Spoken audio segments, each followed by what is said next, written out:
UPSC current affairs programme में आपका स्वागत है। हम चर्चा करेंगे लद्दाख के लिए बनाई गई एक उच्चाधिकार प्राप्त समिति के बारे में। हाल ही में गृह मंत्रालय ने केंद्र शासित प्रदेश लद्दाख के लिए एक उच्चाधिकार प्राप्त समिति का गठन किया है। यह समिति गृह राज्य मंत्री नित्यानंद राय की अध्यक्षता में गठित की गई है। यह समिति लद्दाख में भौगोलिक स्थिति और सामरिक महत्व को ध्यान में रखते हुए वहां की संस्कृति और भाषा की रक्षा के उपायों पर चर्चा करेगी। यह समिति लद्दाख के लोगों के लिए भूमि और रोजगार की सुरक्षा भी सुनिश्चित करेगी।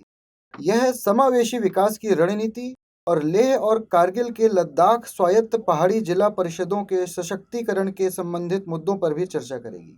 गौरतलब है कि लद्दाख के नागरिक पिछले 3 वर्षों से भूमि संसाधनों और रोजगार की सुरक्षा की मांग कर रहे हैं।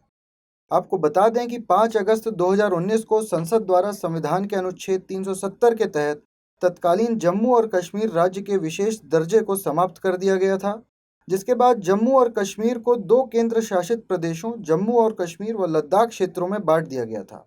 सरकार के इस बड़े कदम से बहुसंख्यक स्थानीय आदिवासी समुदाय में डर था कि राज्य के विशेष दर्जे के छीनने से बड़े व्यवसायों और बड़े समूहों द्वारा उनसे भूमि और नौकरियां छिन जाएगी।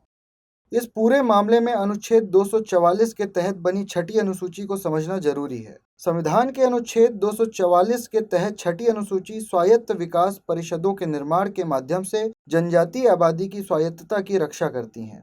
2020 में छठी अनुसूची के तहत संवैधानिक सुरक्षा के लिए पीपल्स मूवमेंट का गठन किया गया था, जो भूमि, सार्वजनिक स्वास्थ्य और कृषि पर कानून बना सकती है।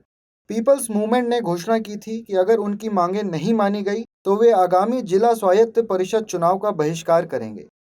इनकी मांगों में समग्र सामाजिक आर्थिक विकास को सुनिश्चित करने के साथ ही लद्दाख को पूर्ण राज्य का दर्जा दिलाने की मांग भी शामिल है।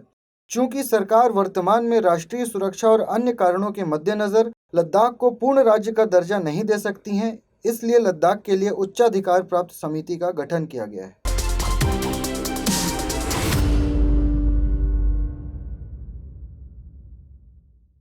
हिंदी में यूपीएससी की तैयारी से संबंधित प्रोग्राम्स को देखने के लिए सब्सक्राइब करें स्टडी IQ IAS हिंदी।